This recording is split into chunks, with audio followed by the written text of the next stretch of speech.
Hi, my name is Claudia Medina, and I'm a health educator with Breathe California, Los Angeles County, and I'm here today to speak to you about chronic obstructive pulmonary disease, also known as COPD. What is COPD? COPD is a serious lung disease that progresses over time, making it difficult to breathe. Chronic bronchitis causes the bronchioles to become swollen, thick, and lined with mucus, and emphysema causes a permanent destruction of the alveoli, causing them to become floppy and permanently lose their elasticity. A person may have elements of both. This is why we prefer the term COPD. In people who have COPD, the airways or tubes that carry air from the nose and the mouth into the lungs are partially blocked. This happens because of excessive mucus or because the airways are floppy or collapse, or both. COPD cannot be reversed and cured even if diagnosed early. According to the Centers for Disease Control, COPD is the third leading cause of death in the United States. This applies to men and women. The disease kills more than 120,000 Americans each year. That is one death every 4 minutes.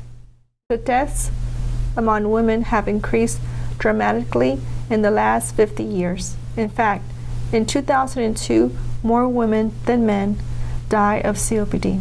COPD is also a leading cause of disability. When severe, it interferes with your ability to do everyday things. Early on, the signs may not be noticeable, and many people might think they have gained weight or are out of shape or are just getting older. More than 12 million people are diagnosed with COPD, and 12 million more may have the disease and not even know it. To have a better understanding how COPD affects your lungs, let's first look at the respiratory system. The main function of the respiratory system is to supply the blood with oxygen to deliver to all parts of the body. The respiratory system does this through breathing. The upper respiratory tract, known as the upper airways, consists of the nose, the mouth, the sinus, the pharynx, and the larynx, also known as the voice box.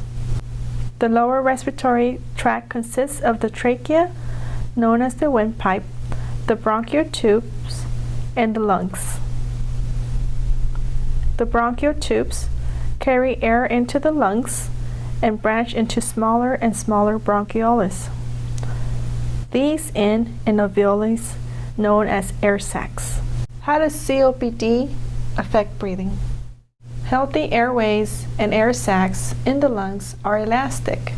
This elastic quality helps retain the normal structure of the lungs. In people with COPD, the air sacs no longer bounce back to their original shape.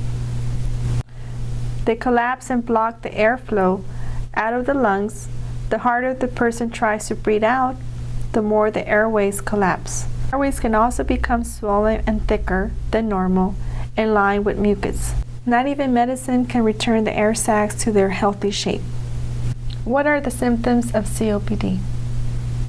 Constant coughing, shortness of breath, excess mucus or phlegm, feeling you can't breathe, not being able to take a deep breath, wheezing. Are you at risk for COPD? Are you over the age of 40? Are you a smoker or former smoker? Are you exposed to lung irritants? Are you exposed to secondhand smoke? Are you among those with a genetic risk?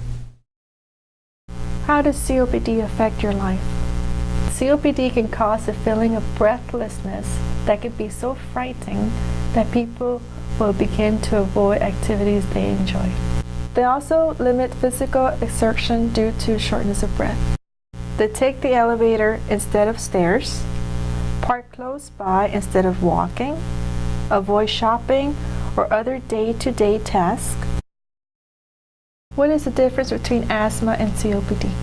Asthma causes episodic obstruction of air passageways. COPD is the permanent obstruction of air passageways. Many symptoms of asthma and COPD may overlap. The best way to find out if you have COPD is to talk to your doctor. Ask your doctor for a simple breathing test known as spirometry. This test is quick and non-invasive and can tell if you have COPD and how severe it is. What are some of the simple ways that you can manage your COPD? Ask your doctor to help you quit smoking. Avoid exposure to pollutants and secondhand smoke. Get annual flu and pneumonia shots. For more information, please contact your local COPD regional center.